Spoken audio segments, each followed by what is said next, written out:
నమస్తే, welcome to TV 45 news.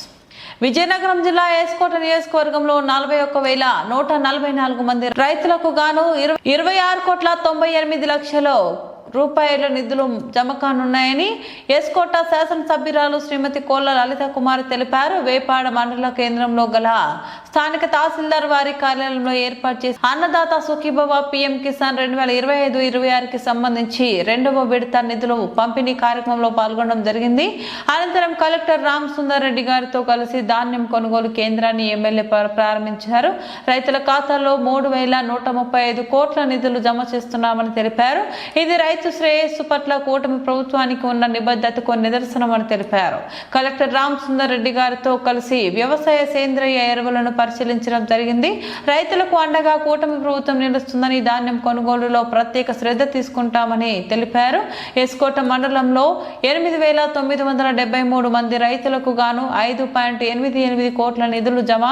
జామి మండలంలో 8,950 మంది రైతులకు గాను 5.81 కోట్ల నిధులు జమ. వేపాడు మండలంలో 8,532 మంది రైతులకు గాను 5.53 కోట్ల నిధులు జమ. ఎల్కోట మండలంలో 8,802 మంది రైతులకు గాను 5.87 కోట్ల నిధులు జమ. కొత్త వలస మండలంలో 5,887 మంది రైతులకు గాను 3.89 కోట్ల నిధులు జమ చేశారన్నారు.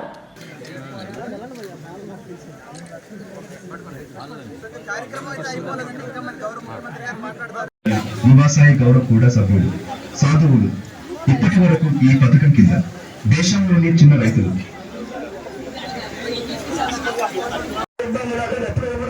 చేసి శిబిరాలకు జనాలు తరలి చేశారు. అందుకు కూడా ధన్యవాదాలు.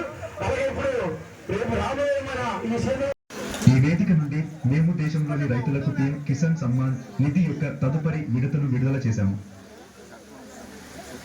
దేశంలోని ప్రతి మూలలోని రైతులకు 80,000 కోట్ల రూపాయలు బదిలీ చేయబడ్డాయి. నిర్వహించే కార్యక్రమం అండి. గౌరవ పిఎం గారు కూడా కొంతసేపట్లో మాట్లాడడం జరుగుతుంది. వారు మాట్లాడిన తర్వాత మళ్ళీ మన ఆనరబుల్ సీఎం గారు కూడా అకౌంట్కు నేరుగా డబ్బులు వేసిన విషయం మన రైతాంగం అంతా చూసాం. మరి అదే దశగా అడుగులు ముందుకు వేస్తా ఉన్నాం. గత సంవత్సరం కూడా ఎన్నో ఒడిదుడుకులున్న రైతాంగానికి సంబంధించి ప్రారంభించే కార్యక్రమం, అలాగే మన రైతు కొనుగోలు కేంద్రం, తర్వాత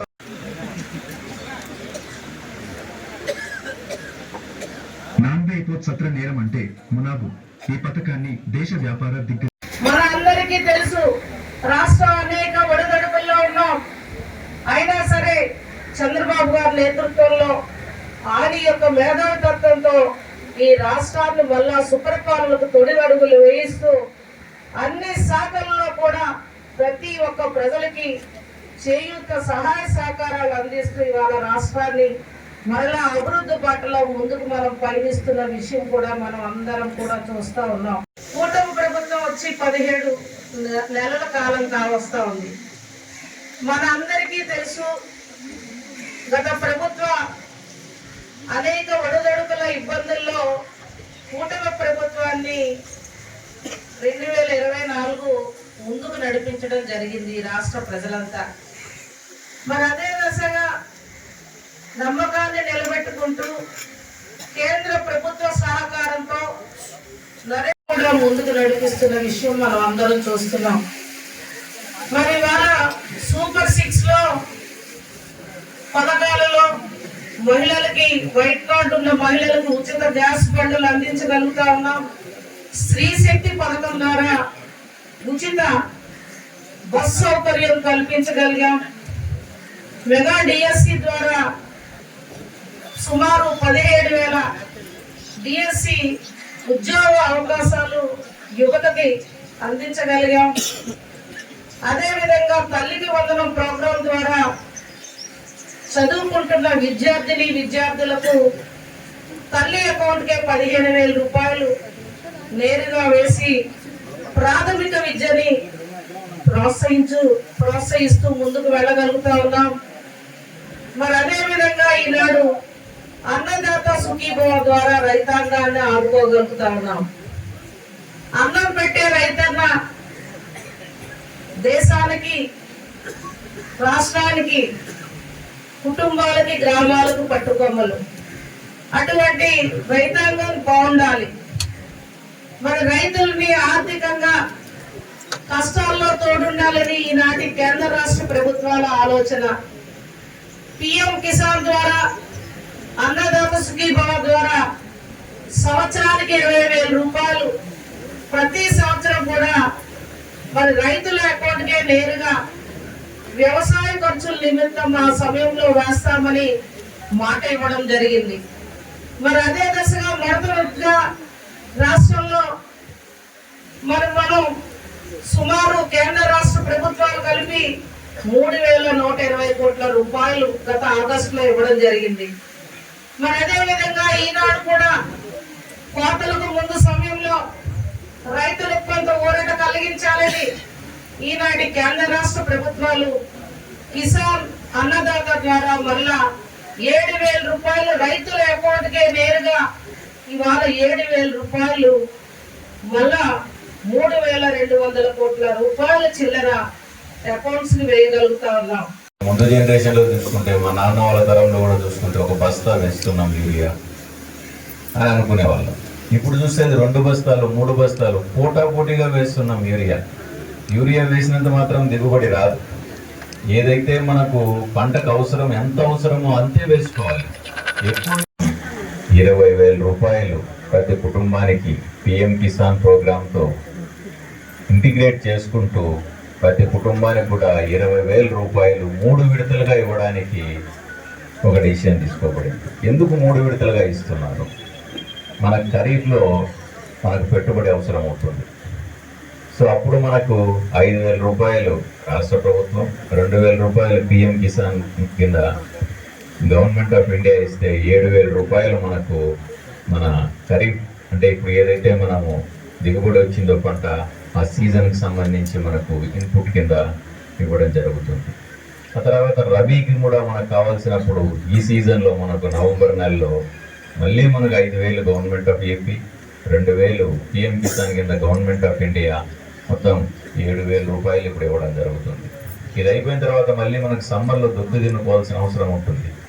ఆ టైంలో ఇన్వెస్ట్మెంట్ కింద మళ్ళీ మనకు government of India 2,000, state government 4,000, so అప్పుడు కూడా 6,000 ఇవ్వడం జరుగుతుంది. సో మొత్తం 20,000 3 విడతలుగా ప్రతి రైతు కుటుంబానికి కూడా డైరెక్ట్గా డీబీటీ కింద వాళ్ళ అకౌంట్లోకే ట్రాన్స్ఫర్ చేయడం జరుగుతుంది. ట్రాన్స్ఫర్ చేసిన తర్వాత అక్కడితో ఆగకుండా మళ్ళీ మనకు కావాల్సిన ఫర్టిలైజర్స్, దీని మీద సీఎం గారు చాలా శ్రద్ధగా ఉంటారు. ఊరికి ఇచ్చేయండి అనేది కాదు, దానికి ఏం చేయాలో దానికి తెలియదు కదా, శరీరానికి కెమికల్స్ అనేది కూడా. సో దీనివల్ల మనకు చాలా వ్యాధులకు గురవుతున్నాం. ఇప్పుడు మా చైర్మన్ గారు చెప్పినట్టు క్యాన్సర్ నిశ్శబ్దంగా వ్యాపించేస్తుంది. ఈ ఫర్టిలైజర్ ఎక్కువ వాడకం అనేది మొట్టమొదటి స్టార్ట్ అయింది పంజాబ్, హర్యానాలో ఎక్కువ స్టార్ట్ అయింది. మనకంటే 10-15 ఏళ్ళ ముందు స్టార్ట్ అయింది వాళ్ళకి. ఈరోజు ఏమవుతుంది, పంజాబ్, హర్యానా నుంచి ప్రతిరోజు వచ్చే రైళ్లలో 30% క్యాన్సర్ పేషెంట్స్ ట్రీట్మెంట్ కోసమే ఢిల్లీకి వస్తున్నారు. వాళ్ళకి దగ్గరలోనే పెద్ద నగరం ఢిల్లీ. మనకు అటువంటి పరిస్థితి రాకూడదు. దాన్ని ముఖ్యమంత్రి గారు చాలా దూరదృష్టితో చూశారు. దాన్ని మనం డైవర్సిఫై కావాలి, మనకు మనంగా అర్థం చేసుకోవాలి. ఎక్కువ వాడటం వల్ల ఎక్కువ దిగుబడి రాదు, ఎక్కువ కెమికల్ ఉన్న పంట వస్తుంది. దానివల్ల మళ్ళీ మన ఆరోగ్యమే దెబ్బతింటుంది. దీనికోసం మనం డైవర్సిఫై కావాల్సిన అవసరం ఉంది. మన రాష్ట్రం, మన జిల్లాలో చూసుకుంటే 80% ఓన్లీ ప్యాడీ పండిస్తున్నాం, మంచిది. కానీ మనకు వచ్చే ఆదాయం ఎంత ప్యాడీ నుంచి, అంటే వరి నుంచి ఎంత ఆదాయం వస్తుంది మనకు? సుమారుగా ఒక 15,000, అన్ని ఖర్చులు పోను 15,000, 20,000 ఎకరాకు తీస్తున్నాం. అదే తీసుకుంటే నేను అనుకున్నాను కదా, ప్యాడీనే వద్దు, మనకి మారుతాం, డిమాండ్ ఏముందో చూసుకుందాం. మన అదృష్టం ఏంటి, పక్కనే వైజాగ్ లాంటి మహానగరం ఉంది, కిందికి వెళ్తే అన్ని పరిశ్రమలే వాళ్ళకి. సో వాళ్ళకి పై నుండి విజయనగరమే దగ్గర ఉండేది. ఈరోజు చూసుకుంటే టమోటాలు మనకు ఎక్కడి నుంచి వస్తున్నాయి, మెజారిటీ సీజన్ నేను కనుక్కున్నాను ఎక్కడి నుంచి వస్తున్నాయి మన మార్కెట్లోకి. కర్నూలు జిల్లా పత్తికొండ నుంచి వస్తున్నాయి, ఆల్మోస్ట్ 700-800 కిలోమీటర్లు.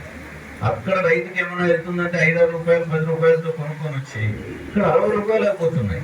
ఎందుకు ట్రాన్స్పోర్ట్కే సగం పడుతుంది, 600 కిలోమీటర్లు తీసుకొని రావాలి. అరటిపళ్ళు ఎక్కడి నుంచి వస్తున్నాయి, అవి కూడా మనకు మెజారిటీ అన్ని కూడా రాయలసీమ, అనంతపూర్, కడప ప్రాంతం నుంచి మనకు వస్తున్నాయి. కూరగాయలు అన్ని కూడా రేట్లు పెరిగిపోతూనే ఉన్నాయి మనకి. సో మీరు దీని సైడ్ మనం ఆలోచించాలి. సో ఎక్కడ మనకు ఎక్కువ ఆదాయం వచ్చే పంటలు ఉన్నాయి, ఆ పంటలు ఏవే మన పొలాల్లో వేసుకోవచ్చు అనేది ఆలోచించుకోవాలి. మాకు చూస్తే ప్రతి మండలంలో కూడా ఎంఏఓలు ఉన్నారు, మండల అగ్రికల్చర్ ఆఫీసర్.